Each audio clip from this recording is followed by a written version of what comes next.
The third seat, still undetermined, is in Georgia. The Senate race there is headed to a runoff because neither candidate rallied 50% of the vote. That runoff election will happen in about 4 weeks. There is nothing as satisfying as getting a call from a veteran's wife saying, "You've given me my husband back." As we honor our veterans this week, we want to take a look at some of the unique stresses that they face. Since 9/11, 4 million Americans, 4 million, have served in our armed forces. 7 in 10 were likely to be deployed at least once, and they were twice as likely to see combat as those veterans who served before 9/11. And when they come home, the stress of what they went through oftentimes collides them against our criminal justice system. But at least in Minnesota, there's a new law that helps them gain their lives back.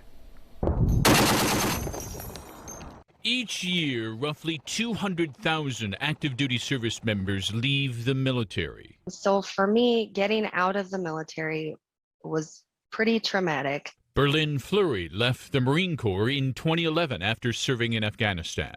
I have an honorable discharge, but I experienced military sexual trauma, and I didn't deal with that well. She admits she struggled and self-medicated. Was it alcohol, drugs? What happened? My drug of choice was methamphetamines. It led to car theft and jail. And Fleury's story is far from unique. An August report from the Council on Criminal Justice found approximately 1/3 of veterans self-report having been arrested and booked into jail at least once. I think Minnesota just has a history of taking care of its own. Ryan Else and Brock Hunter are 2 Minnesota attorneys who understand the stress of military service. Ryan served with the Minnesota National Guard in Kosovo and Brock with the Army along the Korean Demilitarized Zone. Together, they founded the Veterans Defense Project. For far too long, with far too many generations of past veterans returning from war who've fallen into the justice system, we've left them behind.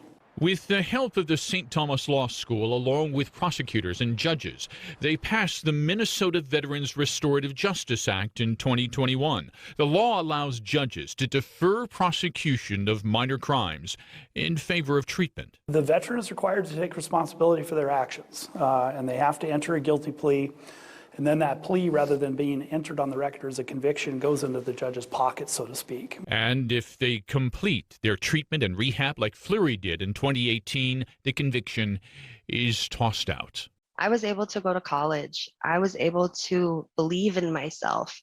I was able to buy a home and start a career in federal service, which for most people is not possible. She now works at the Minneapolis VA hospital in the inpatient psychiatric unit, all because Minnesota courts are treating veteran trauma in a new way.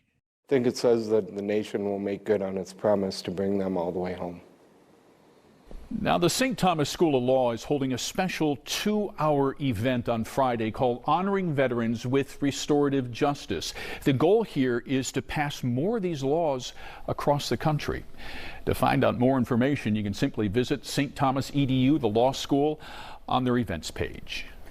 And Fox 9 proudly salutes our nation's veterans and the organizations that serve them every day. And that's why we're making Camo our cause in support of U.S. Vets campaign. You can join us by donating and wearing camo this Friday. That's tomorrow, Veterans Day. If you do, post a picture on social media with the hashtag HonorUSVets. And you can learn more by scanning the QR code right there on your screen. All right.